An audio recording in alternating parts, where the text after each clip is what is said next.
तो WWE का show Madison Square garden में हो और केओस ना मचे, ऐसा हो ही नहीं सकता, टोटली इम्पॉसिबल है।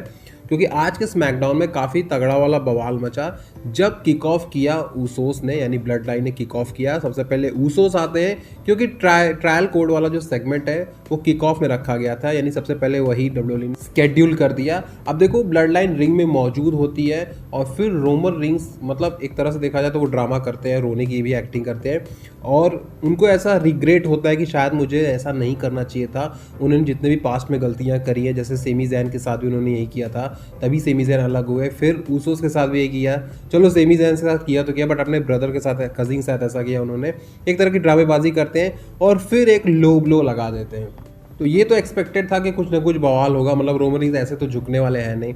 तो ये सारी ड्रामेबाजी चल रही थी। फिर लो ब्लो लगाने के बाद सोलो सिकोआ रोमन रिंग्स पूरी तरह से डोमिनेट कर देते हैं, ऊसोस को बहुत बुरी पिटाई कर देते हैं। इवन सोलो सिकोआ फिर अनाउंसर टेबल पे ले जाकर वहाँ पे स्प्लैश दे देते हैं जिमी ऊसो को, और फिर जिमी ऊसो हॉस्पिटलाइज हो जाते हैं क्योंकि वहाँ पे एम्बुलेंस आती है, फिर स्ट्रेचर आता है, मतलब वैसा सीन क्रिएट होता है। फिर वहाँ जाते हैं और फिर होता क्या, मुझे लगा कि चलो ट्रायल कोड खत्म हो गया। अब फिर स्मैकडाउन, क्योंकि स्मैकडाउन में मेन इवेंट ऐसा लग रहा था कि शायद एज वर्सेस ग्रेसन वॉलर का जो मैच चल रहा था वो शायद मेन इवेंट होगा, बट वो हुआ क्या कि वो स्मैकडाउन की जो एंडिंग थी, जो एंडिंग टाइमिंग थी, ठीक 15 मिनट पहले एज वर्सेस ग्रेसन वॉलर का मैच खत्म हो गया। तो ऐसा लग रहा था कि अभी शायद कुछ तो बचा होगा। और फिर बैक स्टेज में रोमन रिंग्स, पॉल हेमन और सोलो सिकोआ रहते हैं और पॉल हेमन आकर कहते हैं कि जो जे ऊसो है वो वापस से MSG की बिल्डिंग में आ गए, यानी वापस से आ गए इस अरीना में। तो फिर रोमन रिंग्स आते हैं रिंग में और ऑडियंस जो बैठी थी मेडिसन स्क्वायर गार्डन में उन लोग से कहते हैं कि मुझे एक्नॉलेज करो, पूरा न्यूयॉर्क सिटी मुझे एक्नॉलेज करो, ऐसा कुछ कहते हैं। फिर ऊसोस का म्यूजिक हिट होता है और वहाँ से जे ऊसो आते हैं, वो मतलब एंट्रेंस रैंप से नहीं आते, वो ऑडियंस से आते हैं, ठीक है, ऑडियंस में से आते हैं। वहाँ से आने के बाद सोलो सिकोआ वैसे भी रिंग के बाहर आ जाते हैं, फिर वहीं से एक जंप लगा देते हैं, फिर वहीं से ब्रॉल स्टार्ट हो जाता है। और फिर जब ब्रॉल स्टार्ट होता है तो वहाँ पे जे ऊसो स्टैंड टॉल और वहाँ पर एक स्टैंडिंग ओवेशन मिलता है जे ऊसो को।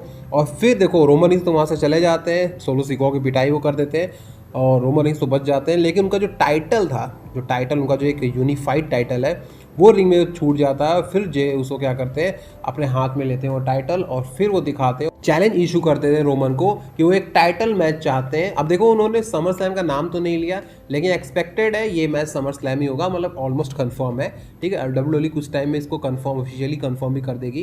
तो यहाँ पर देखो जे ऊसो ने एक स्टिपुलेशन रखा है कि मेरे रिंग साइड पे कोई नहीं होगा, तुम्हारे रिंग साइड पे भी कोई नहीं होगा, इवन पॉल हेमन भी नहीं होंगे, ठीक है। तो ये एक 1-on-1 मैच होगा जहाँ पे इंटरफेरेंस नहीं होगा। तो जे ऊसो ने ये क्लैरिफिकेशन दे दिया है कि मेरे रिंग साइड से कोई नहीं होगा, तुम्हारे रिंग साइड पे भी कोई नहीं होना चाहिए, यानी एक 1-on-1 एक क्लीन एंडिंग मैच होगा जहाँ पे जिसकी एंडिंग बिल्कुल क्लीन होगी।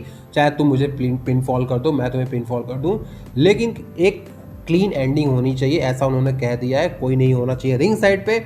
लेकिन यार ऐसा तो बिल्कुल पॉसिबल नहीं है कि एक ब्रदर वर्सेस ब्रदर का मैच हो और उसकी फैमिली उसमें इन्वॉल्व ना हो। तो ये कंफर्म है कि वहाँ पे ब्लड लाइन होगी, मतलब जिमी ऊसो भी आएंगे, सोलो सिकोआ भी आएंगे, काफ़ी इंटरेस्टिंग मैच होगा। बट रिजल्ट क्लियर है, Roman rings still the champion. तो आज का आपको स्मैकडाउन कैसा लगा मुझे कमेंट करके ज़रूर बताना। तो आज की अपडेट यहीं तक थी, वीडियो अच्छी लगी तो लाइक कर देना, चैनल को सब्सक्राइब कर दो। मिलता हूँ अगली वीडियो में, थैंक यू सो मच।